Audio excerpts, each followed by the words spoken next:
பழைய சினிமாக்குடைய பாட்டு புத்தகம் கூட அதில் இருக்கும். அதை போய் தேடி எடுத்து அதில் கரெக்டாக போட்டிருப்பாங்க. சக்கரவர்த்தி திருமகள்னு அந்த படத்தில் வரக்கூடிய பாட்டு. இது எழுதினவர் யாருன்னு இப்போ உங்கள்கிட்டே கூட கேட்குறேன். இன்னைக்கு அவர் என்னைய பட்டுக்கோட்டை இல்லைன்ட்டார். நீங்கள் சொல்லுங்க அப்போ யாருன்னு.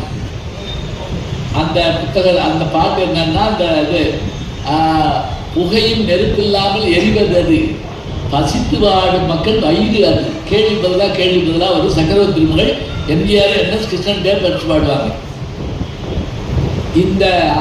இந்த கவிதை எழுதுனது யாருன்னு கேட்டீங்கன்னா கிழவன் சுந்தரம்னு அதில் போட்டுருச்சுங்க. அப்புறம் நான் அந்த தமிழ் சினிமாவின் வரலாறு எடுத்து படித்தப்ப கிளவுன்னா கோமாளி, இந்த கோமாளிக்கு இது வச்சுப்பா கிளவுன் சுந்தரம்ங்க. அவர் எழுதின பாட்டு தான் அந்த பாட்டு. பாருங்க, நமக்கு பல விஷயங்கள் தெரியல. அதுவும் இந்த நம்ம வாழ்கிற காலத்திலேயே சில விஷயம் நமக்கு தெரியாமல் போதேங்கிற வருத்தம் நமக்கு இருக்குது.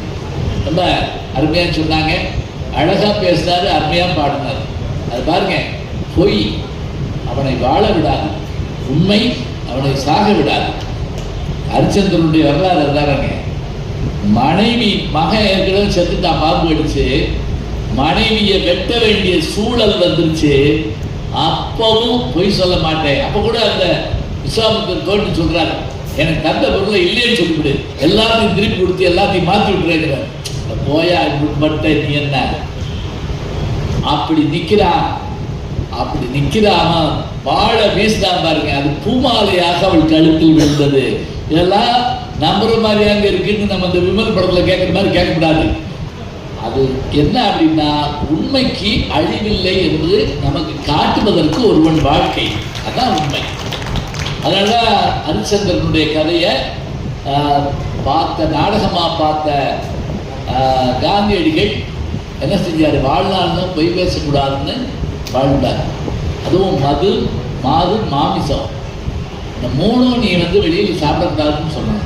நம்மளா தான் செய்வோம், விசாவை ரத்து பண்ணு, நான் போறதே அதுக்குதான் போயிட்டு இருக்கேன். அவர் சொன்னார், இன்னைக்கு மட்டும் இல்லை, நான் என்னைக்கும் தொட மாட்டேன், பிற மாதரை சிந்தையாலும் தொடை. நம்ம அற்புதமா பேசினாரு. நல்ல இலக்கியங்களை எடுத்துக்காட்டி சும்மா புத்தகம் வாங்கி படிச்சுட்டு போயிட்டோம்னா என்ன அர்த்தம்? சாலை விதிகளை பின்பற்றாவிட்டால் அங்கு விபத்து ஏற்படும், சரியான இடத்துக்கு போக முடியாது. சில பேர் 5 நிமிஷம் வேகமா போகணுங்கிறதுக்காக 50 வருஷம் கழிச்சு போக வேண்டிய இடத்துக்கு போயிடுவாங்க. பார்த்துருக்கீங்களா? அது எந்த இடம்?